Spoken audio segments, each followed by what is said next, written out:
Hi, I'm Terri Conrad, and this is Mindful Mondays with Bloom True. Today, we're going to make a really fun and easy abstract painting, and I just wanted to go over some of the basic supplies that we have. This is a catalyst.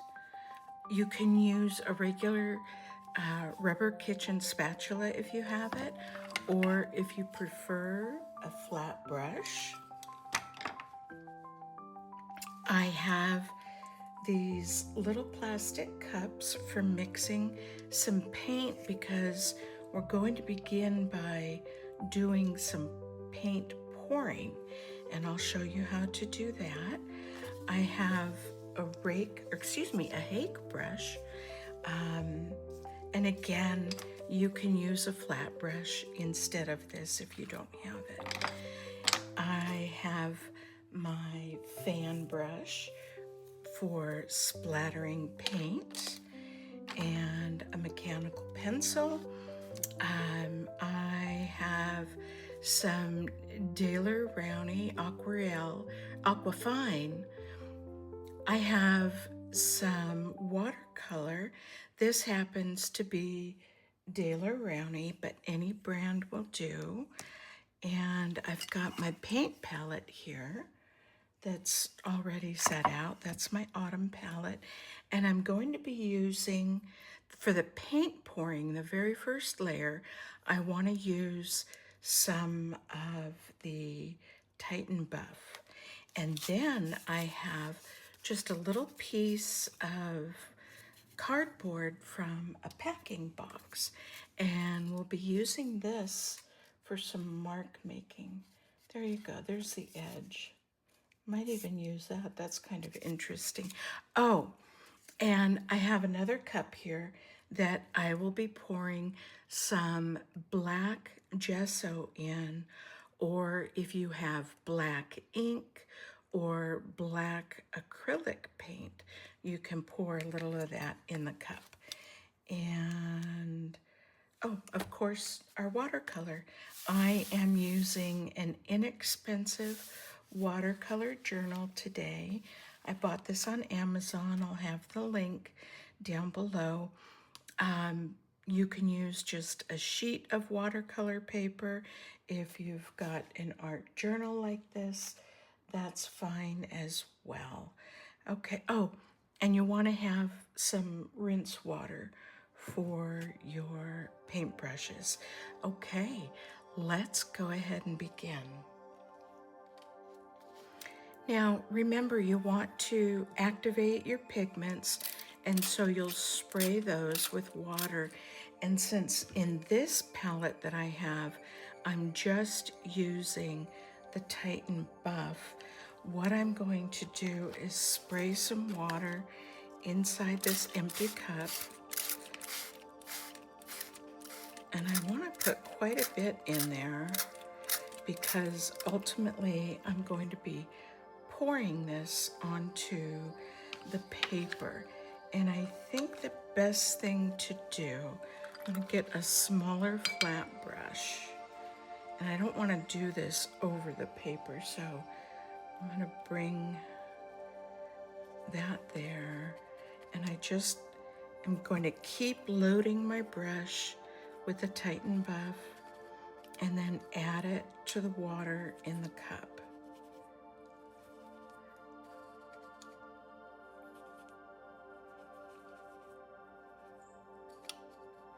Okay, oh, look at that. I already splashed some, but that's okay because this is going to be a very organic painting.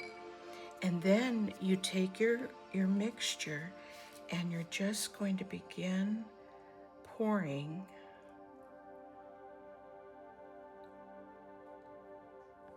And that's actually quite a lot because this will go far. So, and then you take your catalyst and you're just gonna move this around, gently move it.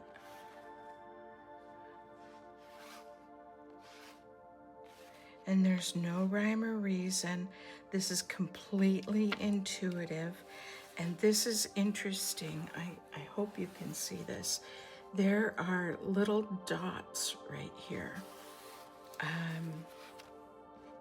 It just organically happened that way. And I think what I want to do, this is settling in the crease here where the binding is. So I'm going to lift that up a bit.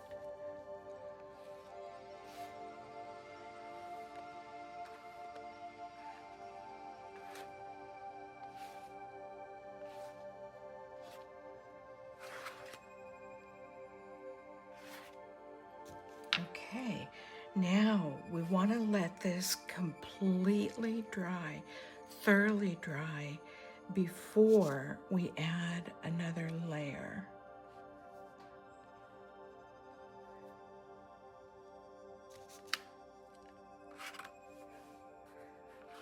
I guess I could have put another paper clip over here. Okay, so let's let this completely dry, and then we're going to come in with some of the raw umber and add that.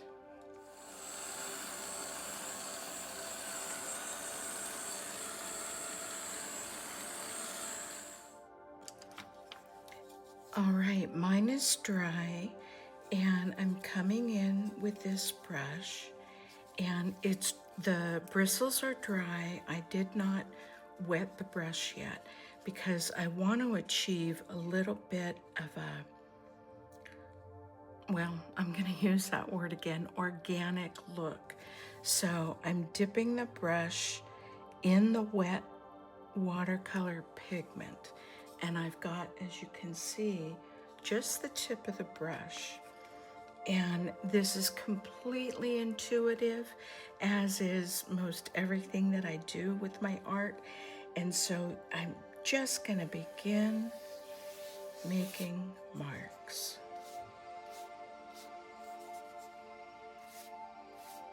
And I love how this looks.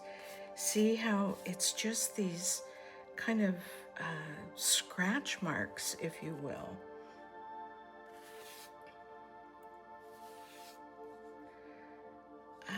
Let's see.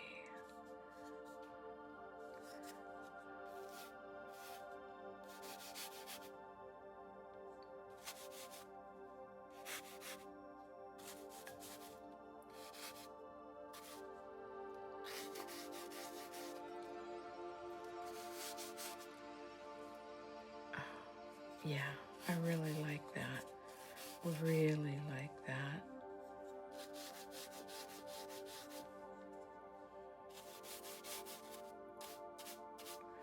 Okay, now take your brush and you want to rinse it out or let it sit in that water for just a bit so the paint doesn't dry on the brush. I always keep paper towels nearby me.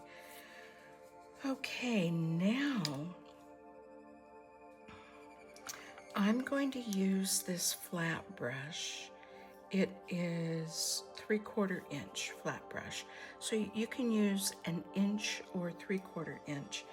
And I'm going to get that slightly wet, get the bristles wet, and I'm testing out this green. Yeah, that's the green I want. Okay, this is an olive green, and again, I'll have the colors in the brand down in the instructions. And I'm just going to come in and begin making marks again.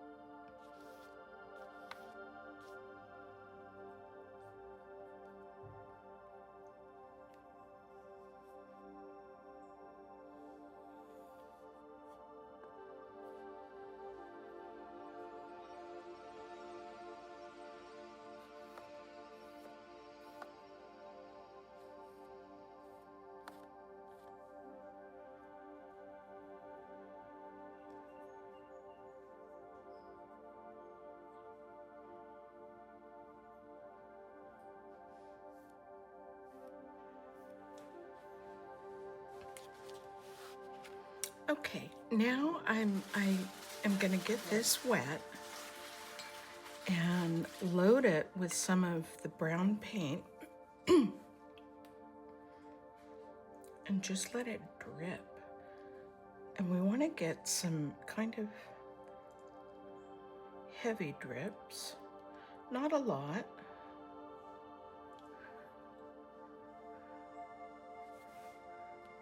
You can kind of tap your brush to achieve those drips, or splatters, I guess we should call them.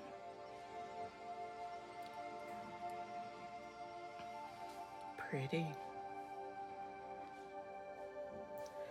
I'm gonna do one more right there.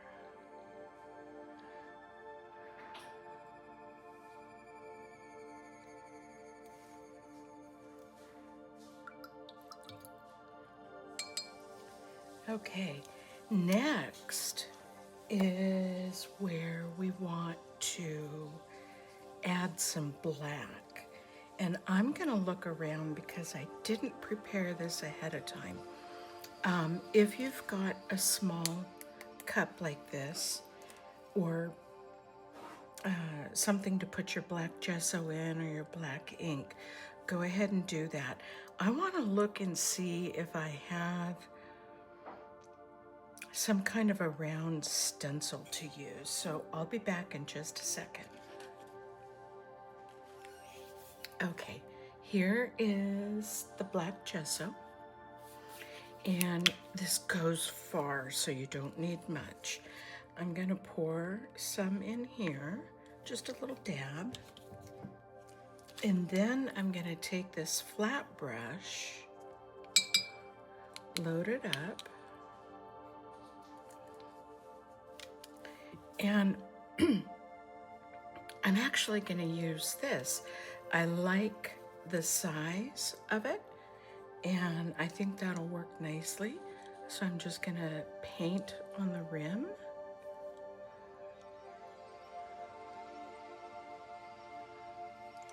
Set my brush down.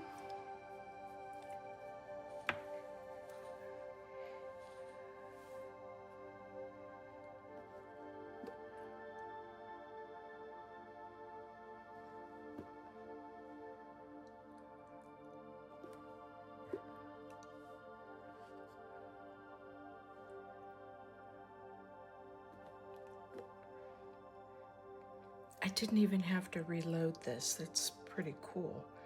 And let's see. I think I'll go right there.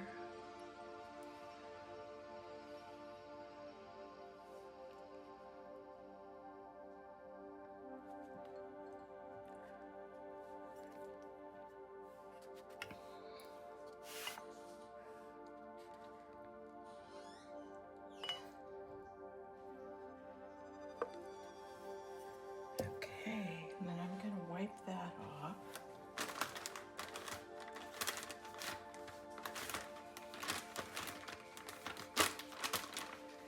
I actually use a couple of these jars to hold paintbrushes that I'm not using.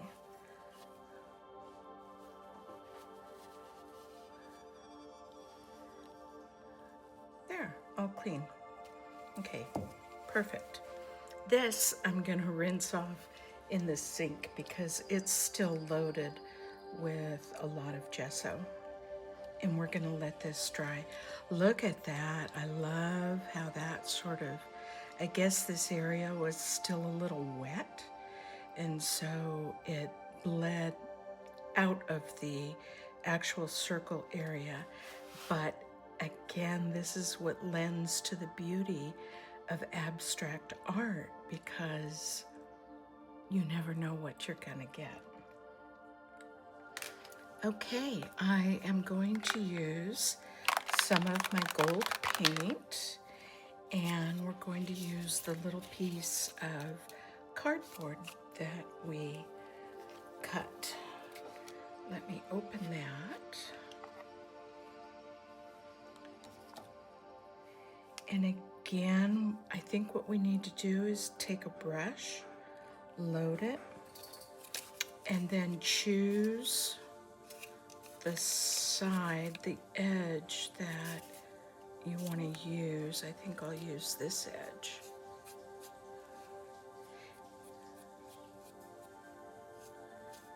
And these will be imperfect marks.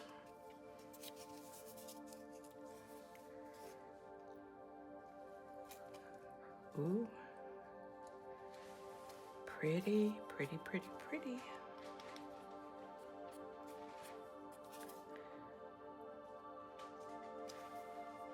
Very nice.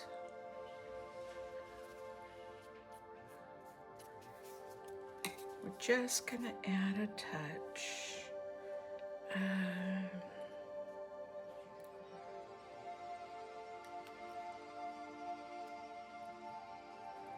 I like working in 3s and 5s, odd numbers. It's just something that works well when we are creating.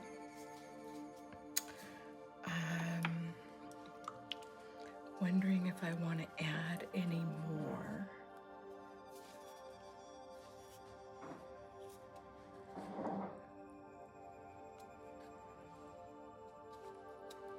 Okay, so just 2 marks there, but I've got 3 here, so that is very pleasing to the eye.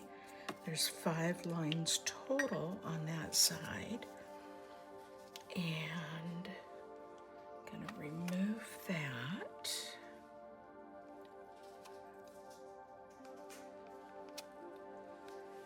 Beautiful. Okay. Gosh, that is so pretty. Now, before we finish up, I'm gonna show you one more thing.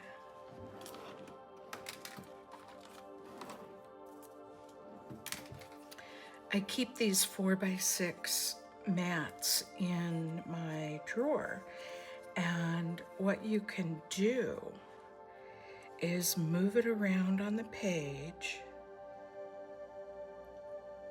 and see if there's something pleasing that you want to cut and create a piece of art from. Look at that. Let me move that. The art is still wet, so I don't want to get too close to it. Oh, that's pretty. Okay, yeah, see, and I just touched the brown paint there. This, if I went right here, I'd probably want to add a little gold in there. But boy, do I love that. That's beautiful. That is so pretty. I think I might frame that one. Okay, we are finished. I hope you enjoyed your session today with me. Again, I am Terri Conrad of Bloom True, and this is Mindful Mondays. I would so appreciate your thumbs up for the painting session, as well as subscribing to my channel. You'll just get a friendly little prompt when I drop new videos. And you can also find me at Terri Conrad Designs. Thanks so much.